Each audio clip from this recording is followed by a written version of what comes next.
Well, welcome to a new Dave's Classic Garage Tours video, and today I'm back at the Healey factory. As you can tell, this time I'm going round into the repair shop. Been here a few times, but only in the resto side of the workshop. As you can see by the variety of stuff waiting to go in, there's quite a few different marks that they'll deal with. Anything up to the computer age, I'm told by Andrew. So let's go inside and have a look.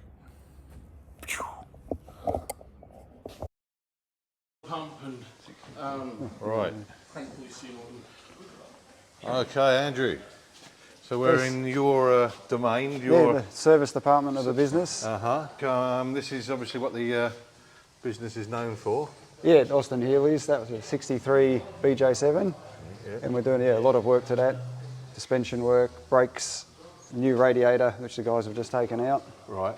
And while that's out, we're going to fix some oil leaks and engine mounts and everything we can around there. Okay. And was this a restoration done by the Healey factory, or was this an original car? No, I don't believe we restored it. The current owner's had it a fair while. He lives up in the country and he brings it down here to us every 5-10 years and gets a big chunk of work done each time. All right. Okay. Okay. And is that just the work that's required over in that period, or is it just an ongoing Just project? an ongoing thing. He's given us a list, say just service it and report on the car, anything you see. Then I've spoke to him this morning with a list of everything we found wrong, and he'll just go through and we'll fix what he wants us to fix. Okay. He's happy what he's doing? He needs no, he's all happy with it. Loves his car. Yeah. Admittedly doesn't drive it much, but wants it right when he does drive it. And sorry, what year did you say this one was? 63. And this is a J7. BJ7. Right, okay. So it's one of the later cars, so you've got the wind-up window, full flat roof. Andrew Raymer, caller 91. Andrew Raymer, caller 91. Sounds like you're required. Yes, Okay, another right, phone call. we'll come back to you. Doesn't stop. Okay, so 2 + 2 Elan. Yep. So is this a known car to the business, or? No, it's a known customer. He's got another Lotus, and this was his dream car growing up apparently. So he's just bought it, and we're going through it, getting it roadworthy for him. So it's really good. One previous owner to the current guy. Yeah, yeah. And just a bit of roadworthy work, and good tune up. It sat for a fair while, so it went right through the carburetors. And Is this an Australian car or a delivered It's car? I believe so, yeah. It's Right. been looked at after one garage, not us, with the previous owner its whole life. Kept indoors, Yeah, exactly. The fiberglass body's not rusting away, so Yeah. no, he's really original. I was going to say, looking yeah, car. bright work on it as well. Do you Yeah, reckon it's that? clearly been loved its whole life. Yeah, that's not been redone. You reckon that's the original? I believe so, from what the guy was telling me. As he understands it as well, he's not long had it, so Yeah. I guess he's still going through the history file on the car. Yeah. You see many of these coming through? Or No, Elans? not many. It's the first 2 + 2 I've seen. Yeah. But yeah, we've still got plenty of Lotuses. It's certainly not just Healeys we get through the door. So. No. No, I suppose this is something about the business. It's well, it's not even just British cars, although No, today it looks a lot British cars. But, Yeah, it probably is mainly British, but there's often the odd Mustang in here, or and other American cars. Yeah. There's a Ferrari in the corner we're doing some roadworthy work on. Yeah. Yeah. So it's the age of the cars that's sort of important to us. Sure. So that through to what, the 70s, I suppose. Yeah, anything pre-computers really, Right, when they right. start getting complicated. And you yourself in that, where's your interest been born out of in that regard? Well, I grew up with these cars. My dad's got a Healey, a Sprite, and Morgan, so sort of grew up with it. Is he British himself? Yes, or? Dad is. Yeah, we're all living out here now. Right. So. Yeah.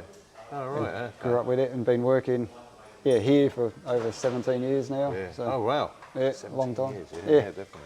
So yeah, you've got to see a fair few of these cars coming to you and returning to you and what. Yeah, obviously a lot of repeat business, Yeah, which is obviously the idea. And Cool. Yeah.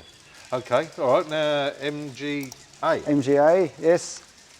Let's see, What have you got? 1958. 58. What needed to be done on this one? This one came in for a noise in the motor. In the background, Cam's just finishing off the last bits. Then the motor will go back in the car. Yeah. The gearbox has been rebuilt as well. Yeah. All the brakes have been fixed up. Give it a big freshen up. It was working, but it had horrible noises in the motor. So Right. And this is 1958. 58, yes. Many sold in Australia, these the MG MGAs? Honestly, I don't know the exact numbers, but yeah, there's certainly plenty of them here, and we do see a fair few of them. And what coming in. what are the common faults that you see on one of these? It's just general wear and tear. There's no. One of the main weaknesses the MGA has, the lower cross member in the chassis there seems to hit. That's every car's got a dent in that. Right, yeah.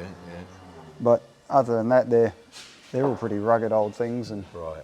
as long as it's properly maintained, and obviously, yeah, old car can rust, and they do. Do they hold water in particular places, this one? Not anywhere in particular, I know, but It's just it's up in the back of the wheel arches. They fill with the leaves, the dirt, and yeah. So all the other road grime and not protected back in when in they're the day.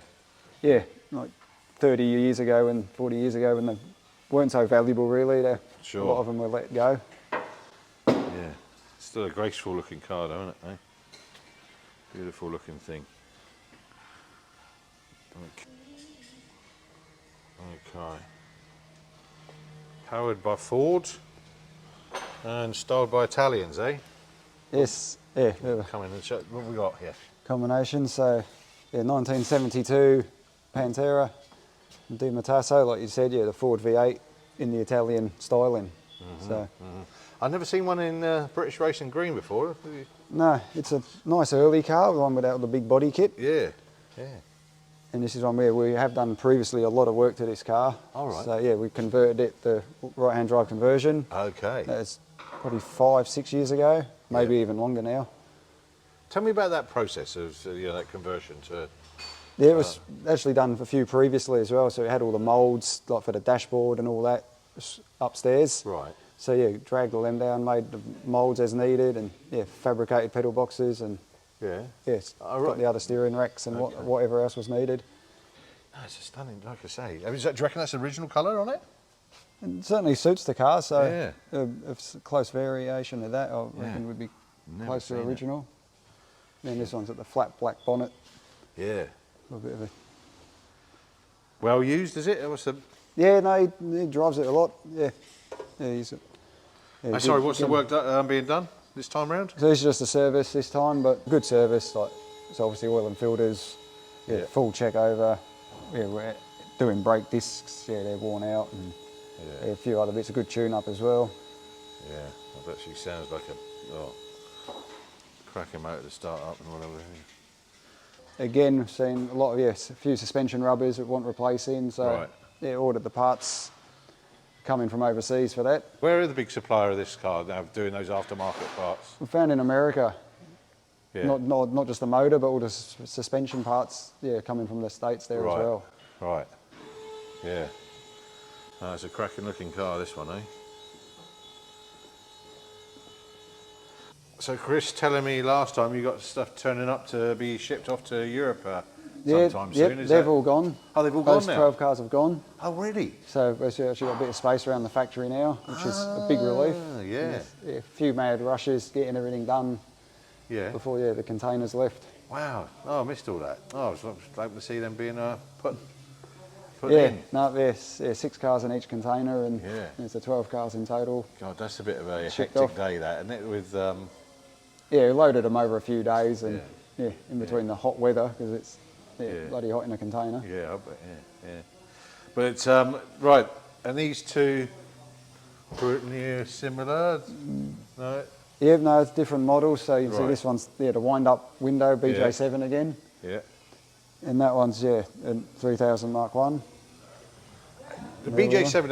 Is that the popular, the one that the collector would go? The BJ8 is the most BJ8. popular one. All So right. that's got the wood grain dash in the centre console. Okay. So same roof and windscreen setup, curved windscreen as this. Yeah. And then the later BJ8s had a drop chassis, so more rear suspension travel. Right. They got softer, basically, as the cars went on, more of a Okay. tourer than a pure sports car. You're right. Okay. More Americanised. Yeah, well, basically, yeah. Yeah. And that was the big market. Yeah. Exactly. That's where most of them ended up. So, Yeah. but there's actually less room in the later cars because Right. of all the fold-down roof mechanism. Yeah. Yeah. The front seats can't go back as far. Okay. And that's where you guys come in with the wide body, hey? Yeah, exactly, and do all that side of it as well. Yeah. If you Want to make a unique car. Yeah. Okay. If you love this video, you're going to absolutely love this one. So click on the screen and watch that, and I'll see you in the next video.